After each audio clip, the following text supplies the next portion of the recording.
That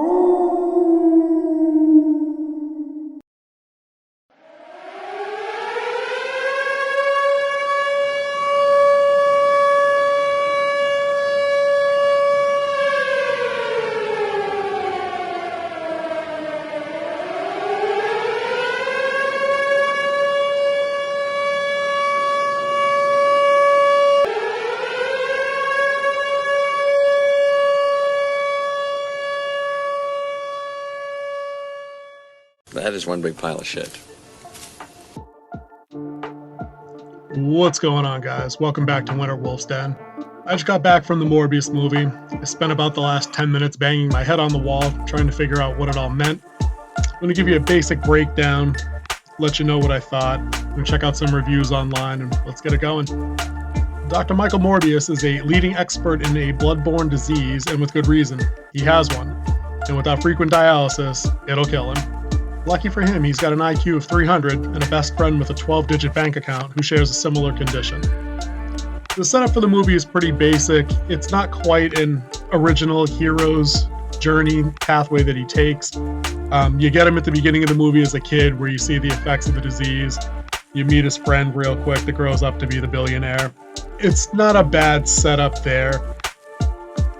You jump forward about 25 years, and Michael Morbius is in the process of capturing bats somewhere in Costa Rica, a rare, aggressive kind of bat that he believes holds the key to a serum, locked up in their DNA that he plans to morph in with human DNA. To get the research completely finished, though, he needs to travel into international waters because it's all kinds of illegal in Europe and the United States. He executes the experiment with his doctor partner from the hospital he works at where he does his research. Much bad things happen. The crew is killed. He escapes after radioing in for rescue for his friend that was wounded. And then we're back stateside. He visits his friend right away, the billionaire friend that fronted the money, and lets him know that he can't give him the cure because it will turn him into a monster the same way it's done him.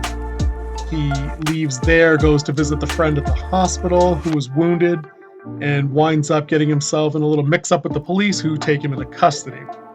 While he's in custody, the friend shows up with a bottle of with regular human blood to boost kind of his strength.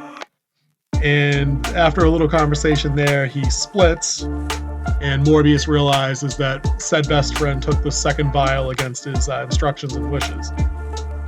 Morbius breaks out of jail after morphing into the vampire side of himself, and the rest of the movie is about 50 or 55 minutes of them playing cat and mouse. The end. And that's kind of where I don't know what went wrong with this, guys. It wasn't bad so much as it was kind of just pointless. Matt Smith as billionaire friend Milo turns in a really overdue performance as his Doctor Who character. Everything gets kind of zany once he gets the vampire powers. It was really, really weird to watch. It bordered on cringe a lot of the time. In several instances, he actually out-vampires Morbius himself. When they get into their scuffles in various locations, Morbius is usually the one running away. It was a strange thing to see. He didn't really get anything done. Everything kind of just happened. There was no struggle for him to get anywhere or do anything. The plot just kind of moved him where he needed to go. When he came up with his grand plan to defeat Vampire Milo, it involved like a 40-second concoction of he developed an antibody that was gonna hopefully be fatal to people like him. Makes 2 vials with the intention of, killing the friend and then taking one himself. They make a semi-poignant point of that, and then that goes nowhere. It was really bizarre.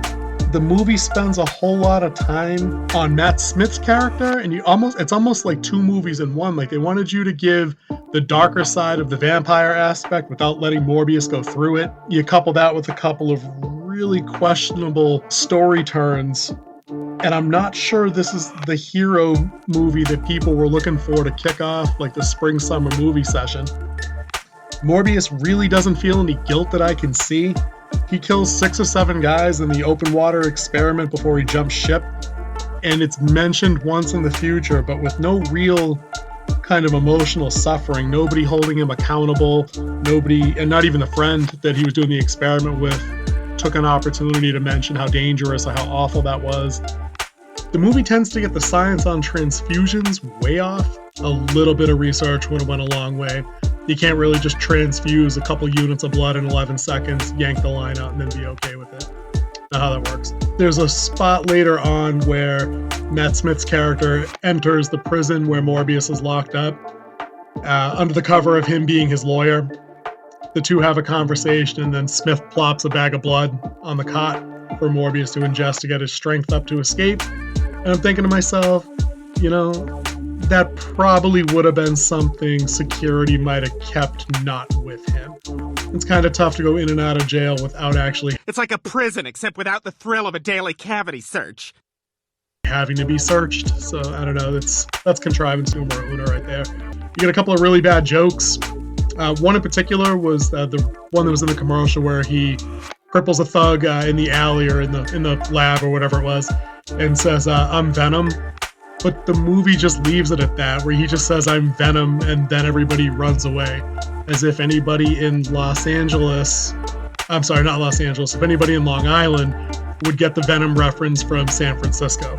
I am Venom. Which is weird, because in the trailer, I thought there was a follow-up line where he said, "Nah, I'm just kidding," and then everybody runs away. But that's not how it went down in the movie. Then there's a second joke that doesn't really land either. It's when Morbius is catching up with Dr. Bancroft later on. He meets her on a bus in broad daylight. The two go to a diner to chat, and as he's sitting across from her, she coaxes him into reaching for a cup of coffee that's sitting in direct sunlight, and he reaches for the cup and then recoils back like he burned his hand. And then obviously he has like a little chuckle about it. He goes, "Yeah, not that kind of vampire." And I'm sitting here at the movie and I said to myself, like, you met him on the bus at like lunchtime in Long Island. Like, it's light out. I don't know, what did you think was going to happen? Like, you already saw him in the sunlight. That wasn't something that was ever going to happen. And then you just got a bunch of other plot contrivances as they come up. There's the doctor that was seeing to both of the boys' treatment when they were younger. Nice guy. I can't remember the actor's name, but he's been in a lot of stuff.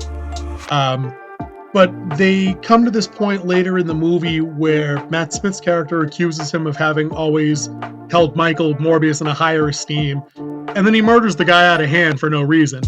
And it's made even dumber by the fact that the doctor decides to go see the Matt Smith vampire literally as there's a television voiceover telling people not to go out after sundown. It's literally sundown, and this jackass decides to go visit the guy whose face he just saw in police surveillance footage as being a wanted person in a string of murders. Just kind of dumb. And then I got a couple more quick ones, guys, and then I'm going to be out of here. You guys can go see this one for yourself. I think it earned the 18% or whatever it's down to. It did really fall apart at the end. And a couple of my takeaways are, at the end of the movie, the Matt Smith character, Milo, kills Dr. Bancroft, and for some reason, right before credits roll, her eyes pop back open, implying that she's been brought back to life. And that's just not how the vampires have worked anywhere else in this movie. Like 15, 20 other people died, including the doctor I just mentioned, and none of them died. None of them came back. That was a really weird decision. You get a couple of... I'd call them homages, but I'm a little bit more cynical than that. You get a couple of rips from like Batman Begins and Dark Knight.